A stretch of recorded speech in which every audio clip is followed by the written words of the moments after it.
नमस्कार, मैं हूं रसिका पांडे और आप देख रहे हैं देश के दिल से। देश का दिल यानी मध्य प्रदेश और मध्य प्रदेश से जुड़ी तमाम बड़ी खबरें इस बुलेटिन में हम आपको बताएंगे। लेकिन सबसे पहले एक ऐसी खबर की बात कर लेते हैं जो आज मध्य प्रदेश की राजनीति में भूचाल मचा देने वाली जानकारी है। सीएम डॉक्टर मोहन यादव सरकार में मंत्री नागर सिंह चौहान की सबसे पहले बात होगी, जो कि इन दिनों नाराज चल रहे हैं और उनकी नाराजगी ने प्रदेश की सियासत में उथल पुथल मचा कर रख दी है। सोमवार को वो मीडिया से रूबरू हुए और इस्तीफे की बात कर दी। पूरा मामला क्या है, विस्तार से देख लीजिए रिपोर्ट में। अगर सरकार और माननीय मुख्यमंत्री जी मेरे से पद लेते हैं और कांग्रेस से आए हुए व्यक्ति को आप नवाज रहे हो, सबसे बड़ा दुख मुझे इस बात का है। जानकारी लगी तो उनका क्या इस्तीफा देगी। ये बयान मंत्री नागर सिंह चौहान का है, जो उन्होंने सोमवार को मीडिया से रूबरू होकर दिया। दरअसल मंत्री पद की शपथ लेने के 13 दिन बाद रविवार को रामनिवास रावत को वन एवं पर्यावरण विभाग सौंप दिया गया और इस विभाग का जिम्मा मंत्री नागर सिंह चौहान के पास था। अब उनके पास अनुसूचित जाति कल्याण विभाग ही रह गया है, जिसके चलते उन्होंने अपनी नाराजगी जाहिर की है। इस वक्त हमारे साथ मंत्री नागर सिंह चौहान सीधे बातचीत करने के लिए जुड़ चुके हैं, भोपाल जाने की तैयारी में हैं। सर, वन पर्यावरण मंत्री आप थे उससे पहले, अब जो है उसके बाद में ये एक लिस्ट आती है, क्या कुछ कहेंगे इसको लेकर? जी, मैं सुबह से ही आपने जो मेरी पत्रकार वार्ता हुई उसमें सुना होगा और अभी मेरे पास माननीय मुख्यमंत्री जी और प्रदेश अध्यक्ष जी का फोन मेरे पास आया, संगठन महामंत्री जी का, और अब मैं आगे का जो विषय है मैं अभी भोपाल जाके करूंगा। और उसके बावजूद भी अगर मैं जो चाहता हूं, मैं 2 दिन बाद इसका पूरा डिसीजन कर दूंगा। मंत्री नागर सिंह चौहान इस बात को लेकर कि उनके जो मंत्री का विभाग था वो उनसे छिना गया और उसी बात को लेकर जो है ये सारी तस्वीरें, ये सारा विवाद आया सामने और उसके बाद अब जो है संगठन की तरफ से उनके पास फोन आ चुका है। विस्तार न्यूज के लिए संजय के साथ जफर अशरफी, अलीराजपुर। नागर सिंह चौहान के इस बयान के बाद प्रदेश की सियासत पूरे तरीके से गर्मा गई है। बयानबाजियां शुरू हो गई हैं। कांग्रेस लगातार तंज कस रही है और बीजेपी पर निशाना साध रही है, तो वहीं बीजेपी इसे पूरे तरीके से अफवाह बता रही है। आदिवासी साथी नागर सिंह चौहान वन और पर्यावरण विभाग का दायित्व भली भांति निभा रहे थे। उनका दोनों इम्पोर्टेंट विभाग छीन के आपने रामनिवास रावत को दे दिया। अब रामनिवास रावत का वन और पर्यावरण से दूर दूर का रिश्ता नहीं, संसदीय कार्य का उन्हें ज्ञान है, अभी देना था तो संसदीय कार्य दे देते। देखिए, ये मैंने भी सोशल मीडिया के माध्यम से इसको देखा है, पढ़ा भी है। इसी के कारण माननीय मंत्री जी से मिलने के लिए जा रहा हूं। हम सब जिले के कार्यकर्ता बैठकर समन्वय से बात करेंगे और भारतीय जनता पार्टी संगठन का जो निर्णय है, क्योंकि हम सब संगठन के लोग हैं और संगठन के निर्णय को सिरोधारी करने वाले लोग हैं, इसलिए हम सब आपस में बैठ के, अगर माननीय मंत्री जी की भी नाराजगी है तो हम आपस में बैठ के उसको दूर करेंगे। नागर के इस बयान ने प्रदेश की सियासत में हड़कंप मचा दिया है। मध्य प्रदेश के सियासी गलियारों में हलचल तेज हो गई है।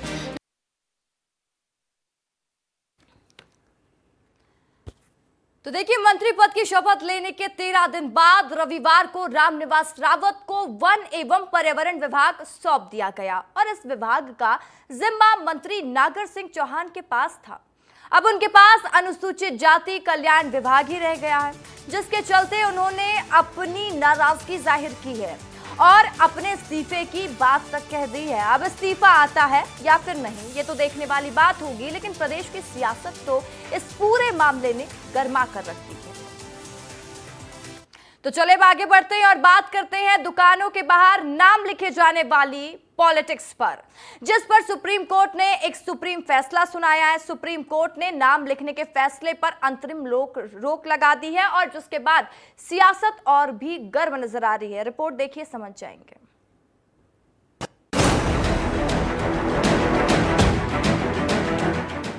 दुकानों में लिखे नाम को लेकर मध्य प्रदेश की सियासत लगातार गर्माती जा रही थी। एक से एक दिग्गजों के बयान आने शुरू हो गए थे, लेकिन सुप्रीम कोर्ट ने सोमवार को आदेश करते हुए नाम लिखने के फैसले पर अंतरिम रोक लगा दी है। कोर्ट ने सोमवार 22 जुलाई को कहा कि दुकानदारों को पहचान बताने की जरूरत नहीं है। होटल चलाने वाले ये बता सकते हैं कि वे किस तरह का खाना यानी कि शाकाहारी या मांसाहारी परोस रहे हैं, लेकिन उन्हें अपना नाम लिखने के लिए मजबूर नहीं किया जाना चाहिए। सुप्रीम कोर्ट के इस फैसले के बाद कांग्रेस पूरी तरीके से बीजेपी पर हमलावर है। देखिए, सुप्रीम कोर्ट का धन्यवाद, लेकिन ये देश को नफरत की तरफ धकेलने वाले और देश से मोहब्बत करने वाला निर्णय नहीं था। और ये वो सरकारें हैं जो जनता को अपनी सुविधाएं देने में नाकाम हो गई, तो वो केवल इन्हीं बातों के दम पर अपनी साख बचाने के लिए ये कार्य कर रही। ना जनता इसको स्वीकार कर रही है, ना देश का संविधान इसको स्वीकार करता है, इसलिए सुप्रीम कोर्ट ने निर्णय लिया। सुप्रीम कोर्ट ने नाम लिखने के फैसले पर अंतरिम रोक लगा दी है। साथ ही उत्तर प्रदेश, उत्तराखंड और मध्य प्रदेश सरकार को नोटिस भी जारी कर दिया है और जवाब मांगा है, जिस पर बीजेपी का क्या कुछ कहना है उसे भी सुन लीजिए। ये तो शुरू से हम उज्जैन बाबा महाकाल की नगरी में हैं और यहाँ पे पहले भी तीर्थयात्रियों के साथ पहले भी 1-2 घटना हुई है मारपीट की, तो प्रोप्राइटरों के नाम होना चाहिए ताकि लोगों को भी क्लियर हो कि होटल हो, दुकान हो, सब पे प्रोप्राइटरों के नाम होना चाहिए ताकि प्रशासन को भी जानकारी रहे। और हमने तो ये भी निर्देशित करा कि उनके नाम बाहर अंकित किए जाए और उनके रिकॉर्ड भी समय समय पर चेक किए जाए ताकि कोई अनहोनी घटना न घटे। सुप्रीम कोर्ट के इस फैसले ने सियासत को पूरे तरीके से गरमा दिया है, लेकिन दुकानदार के नाम को लेकर सियासी गहमा गहमी पहले से भी तेज थी और इस फैसले के बाद और भी तेज नजर आ रही है। फर्क सिर्फ इतना है कि पहले सत्ताधारी दल की आवाज ज्यादा तेज सुनाई पड़ रही थी और अब विपक्ष के कानों में आवाज ज्यादा आ रही है। ब्यूरो रिपोर्ट, विस्तार न्यूज। तो देखिए, दुकानों में लिखे नाम को लेकर मध्य प्रदेश की सियासत लगातार गर्माती जा रही है। एक से एक दिग्गजों के बयान आने शुरू हो गए हैं, लेकिन सुप्रीम कोर्ट ने सोमवार को आदेश दे दिया है। नाम लिखने के फैसले पर अंतरिम रोक लगा दी गई है। कोर्ट ने सोमवार 22 जुलाई को कहा है कि दुकानदारों को पहचान बताने की जरूरत नहीं है। होटल चलाने वाले ये बता सकते हैं कि वे किस तरह का खाना यानी कि शाकाहारी या फिर मांसाहारी परोस रहे हैं। काफी बड़ा फैसला था, लेकिन अब ये देखना होगा कि नाम लिखे जाने को लेकर जो सियासत हो रही थी वो अपना रुख किस तरीके से और किस तरफ अपनाती है। तो चलिए अब बात कर लेते हैं केंद्र सरकार के एक ऐसे फैसले की जो कि सरकार ने आरएसएस को लेकर किया है। सरकार ने फैसला लिया है कि अब सरकारी कर्मचारी भी आरएसएस की गतिविधियों में शामिल हो सकते हैं, जिसके बाद प्रदेश की सियासत में भूचाल आ गया है। देखिए कैसे।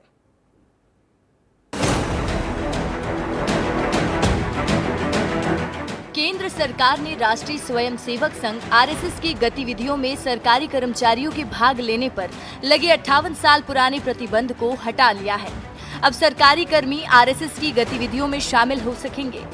सरकार के इस आदेश ने प्रदेश की सियासत में एक अलग ही राग को अलाप दिया है। कांग्रेस पूरे तरीके से इस फैसले का विरोध कर रही है। वो सही थी, सरकार ने क्यों हटाई, और हटा भी दी तो कोई मकसद नहीं है हटाना या रखना मेरी नज़र में, क्योंकि आज की तारीख में तो सरकार ही पीछे से चला रही है। संघ सरकार है क्या? संघ की कठपुतली है। तो जो संघ की कठपुतली है तो वो चाहे इधर से करो चाहे उधर से करो, आदेश निकालो या ना निकालो, नियुक्तियाँ कहाँ से हो रही हैं? सब संघ के कहने से हो रही हैं। केंद्र सरकार के इस फैसले पर बीजेपी की अपनी प्रतिक्रियाएं हैं। सीएम डॉक्टर मोहन सरकार में मंत्री प्रहलाद पटेल ने इस पर क्या कुछ कहा है, जरा उन्हें भी सुन लीजिए। ये कांग्रेस का दुराग्रह था, उसी का ही ये आदेश था और कांग्रेस को ये बात समझ लेनी चाहिए कि सामाजिक संगठनों में अन्य क्षेत्रों में भी सामाजिक संगठन है जिसमें कर्मचारी भाग लेते हैं। तो मुझे लगता है कि इस पर ऐसा डिस्क्रिमिनेशन जो हुआ था ये देरी से दूर हुआ, लेकिन दूर हुआ, मैं इसका स्वागत करता हूँ। ये फैसला जैसे ही सामने आया, सोशल मीडिया पर भी सियासी जंग छिड़ गई। कांग्रेस संचार महासचिव जयराम रमेश ने अपने सोशल मीडिया अकाउंट एक्स पर पोस्ट किया और लिखा कि फरवरी 1948 में गांधी जी की हत्या के बाद सरदार पटेल ने आरएसएस पर प्रतिबंध लगा दिया था। इसके बाद अच्छे आचरण के आश्वासन पर प्रतिबंध को हटाया गया। इसके बाद भी आरएसएस ने नागपुर में कभी तिरंगा नहीं फहराया। वहीं उनके इस पोस्ट पर बीजेपी ने भी पलटवार किया है और ये मोर्चा संभाला मध्य प्रदेश बीजेपी के प्रदेश मीडिया प्रभारी आशीष अग्रवाल ने। उन्होंने इसे कांग्रेस की पीड़ा बताया और लिखा कि कांग्रेसियों की पीड़ा आरएसएस से नहीं अपितु राष्ट्रवादी विचारधारा से है। तुष्टीकरण प्रेमी कांग्रेस विश्व के सबसे बड़े सामाजिक सांस्कृतिक संगठन को कैसे स्वीकार कर सकती है? कांग्रेस आज भी अंग्रेजों की फूट डालो राज करो की नीति के बल पर आगे बढ़ना चाहती है। साथ ही बीजेपी के पदाधिकारियों ने भी कांग्रेस पर जमकर निशाना साधा।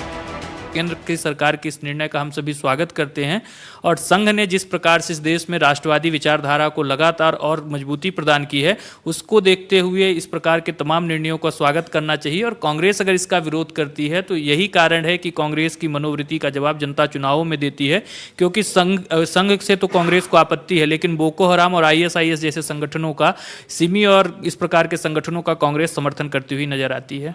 दरअसल केंद्र सरकार ने RSS की गतिविधियों में सरकारी कर्मचारियों के भाग लेने पर लगे 58 साल पुराने प्रतिबंध को हटा लिया है। केंद्र सरकार के आदेश में कहा गया है कि उपयुक्त निर्देशों की समीक्षा की गई है। ये फैसला लिया गया है 30 नवंबर 1966, 25 जुलाई 1970 और 28 अक्टूबर 1980 के संबंधित कार्यालय ज्ञापनों से राष्ट्रीय स्वयंसेवक संघ का उल्लेख हटा दिया गया। ब्यूरो रिपोर्ट, विस्तार न्यूज। तो देखिए, सरकार के इस आदेश ने प्रदेश की सियासत में एक अलग ही राग को अलाप दिया है और कांग्रेस पूरे तरीके से इस फैसले का विरोध कर रही है और साथ ही बीजेपी भी अपनी प्रतिक्रियाएं दे रही है और राजनीतिक गलियारों में गहमा गहमी का दौर भी शुरू हो चुका है। अब ये किस मोड में थमेगा, ये देखने वाली बात होगी। लेकिन चलिए खबरों में आगे बढ़ते हैं और बात करते हैं सावन की। आज सावन का पहला सोमवार है और ऐसे में महाकाल की नगरी उज्जैन में बाबा महाकाल की पहली सवारी निकाली गई, जिसमें कई सुंदर सुंदर नज़ारे देखने को मिले। तो हमने सोचा कि आपको भी बाबा महाकाल की पहली सवारी क्यों ना दिखाई जाए। देख लीजिए तस्वीर, जहां पर उज्जैन में बड़ा ही धूमधाम से बाबा महाकाल की पहली सवारी निकाली गई और बहुत सुंदर आज उज्जैन को सजाया गया। दूर दूर से श्रद्धालु पहुंचे हुए थे। तस्वीरें देख लीजिए, जहां पर मध्य प्रदेश के ही नहीं अलग अलग राज्य से लोग पहुंचे हुए थे और वहां का नजारा देखते ही बन रहा था। तो देखिए, जब सरकारी स्कूलों का जिक्र होता है तो जहन में टूटी फूटी बिल्डिंग, छतों से टपकता पानी और बद इंतजामी की तस्वीरें सामने आने लगती हैं। लेकिन डिंडौरी जिला मुख्यालय से करीब 20 किलोमीटर दूर किशलपुरी गांव में एक ऐसा सरकारी स्कूल है जिसे देखकर आप भी हैरान हो जाएंगे। रिपोर्ट में देख लीजिए। अगर हम सिस्टम के भरोसे रहे तो बदलाव नहीं ला सकते, जिसका उदाहरण डिंडोरी में देखने को मिला, जहां एक सोच ने जन्म लिया और नजीर बन गया सरकारी स्कूल। दरअसल डिंडोरी के एकीकृत माध्यमिक शाला के प्रिंसिपल और शिक्षकों ने ग्रामीणों के सहयोग से इस स्कूल की काया ही बदल गई। शिक्षा, संस्कार और पर्यावरण संरक्षण के क्षेत्र में किए गए काम दूसरे स्कूलों के लिए नजीर बन चुके हैं। महंगे प्राइवेट स्कूलों को मात दे रहे इस सरकारी स्कूल में स्वच्छता और बागवानी पर विशेष ध्यान दिया जाता है। तो वहीं किताबी ज्ञान के अलावा छात्रों को नए नए तरीकों से पढ़ाया और समझाया भी जाता है, जिसके कारण छात्र भी रोज स्कूल आते हैं। स्कूल परिसर में जगह जगह विशेष तरह की कलाकृतियां बनाई गई हैं, जो स्कूल की खूबसूरती पर चार चांद लगा रही है। वहीं इन सब के बीच अनुशासन इस स्कूल को और खास बनाता है। स्कूल में पढ़ने वाले सभी छात्र अनिवार्य रूप से ड्रेस पहनकर ही स्कूल आते हैं और क्लासरूम के ठीक बाहर अपने जूते चप्पलों को अनुशासित तरीके से ही स्टैंड पर रखते हैं। सभी लोगों ने मिलकर डिसाइड किया कि स्कूल को इतना सुंदर बनाएंगे कि सारे बच्चे दौड़ के आएंगे। तो सबसे पहले हम लोगों ने बाहर का वातावरण ठीक किया, बाहर गार्डन लगाया, छोटी छोटी सीनरियाँ वगैरह, छोटी छोटी चीज़ें जो बच्चों को देखने में अच्छी लगें वो बनाकर बाहर रखी। उसके बाद फिर सभी शिक्षकों ने मिलकर के अपनी क्लासेस को सुंदर बनाया। तो जब बच्चे एक बार जब स्कूल आए तो उनको लगा नहीं, ये अच्छी जगह और यहाँ हमें रोज़ आना है। तो हमारी स्कूल की स्ट्रेंथ जैसा कि आप देख पा रहे हैं, पूरी बेंचेस भरी हुई हैं, सभी बच्चे डेली स्कूल आते हैं। ब्लैक बोर्ड के जरिए स्कूली बच्चों को पढ़ा रही ये टीचर सुनीता उइके हैं, जो पिछले कई दिनों से कैंसर जैसी खतरनाक बीमारी से जूझ रही हैं। आपको जानकर हैरानी होगी कि सुनीता 6 बार कीमो का दर्द भी झेल चुकी हैं, लेकिन स्कूल के प्रति उनका इतना लगाव है कि वो आराम करने के बजाय अपनी ड्यूटी पर तैनात रहती हैं और स्कूल में बच्चों और स्टाफ के बीच उन्हें पॉजिटिव एनर्जी मिलती है, जिस वजह से उन्होंने कैंसर जैसी खतरनाक बीमारी को भी हरा दिया है। सुनीता के अलावा गणित की टीचर योगिता चक्रवर्ती भी खास अंदाज में छात्रों को गणित विषय पढ़ाती हैं, जिसके चलते इस छोटे से गांव का सरकारी स्कूल चर्चा का विषय बना हुआ है। यहाँ पालकों ने सर्वसम्मति से मेरे को पीटीए का अध्यक्ष भी बनाया। मन में एक विचार आया कि अच्छे टीचर्स जो यहाँ आ जाते तो बड़ी अच्छी बात होती।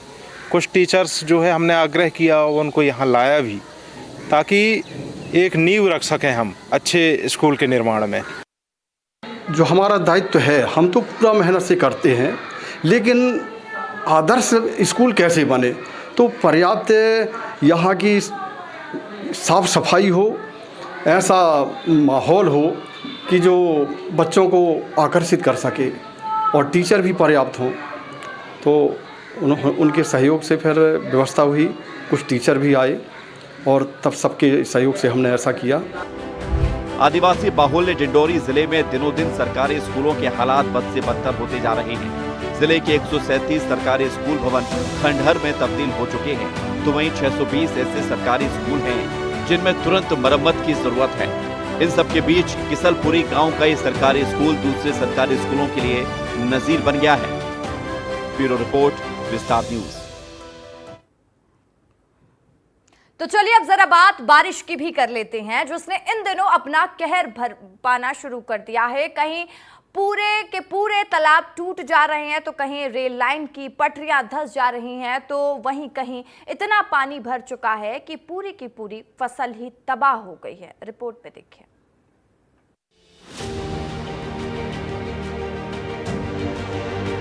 मॉनसून सीजन के पहले स्ट्रॉन्ग सिस्टम ने पूरे मध्य प्रदेश को तरबतर कर दिया है। भोपाल में सुबह से कभी धीमी तो कभी तेज बारिश हो रही है। इंदौर में बूंदाबांदी है। रतलाम में भी बारिश हुई। मौसम विभाग ने अगले कुछ घंटों में 30 जिलों में बारिश का अलर्ट जारी किया है। बरसात के मौसम में बारिश बिल्कुल जायज है, लेकिन भारी बारिश अपना कहर भी लगातार बरसा रही है। प्रदेश के कई जिलों में बारिश ने आतंक मचा कर रखा हुआ है। कहीं पूरा का पूरा तालाब धंस गया, तो कहीं रेलवे की पटरियां बैठ गईं, तो वहीं कहीं बारिश का पानी भर जाने से किसानों की पूरी फसल ही तबाह हो गई। सिवनी के हत्तापुर में बारिश ने ऐसा आतंक मचाया कि यहाँ के एक तालाब की मेड़ टूट गई, जिससे तालाब का पूरा पानी किसानों के खेत में जा घुसा और मक्के की फसल को तबाह कर दिया।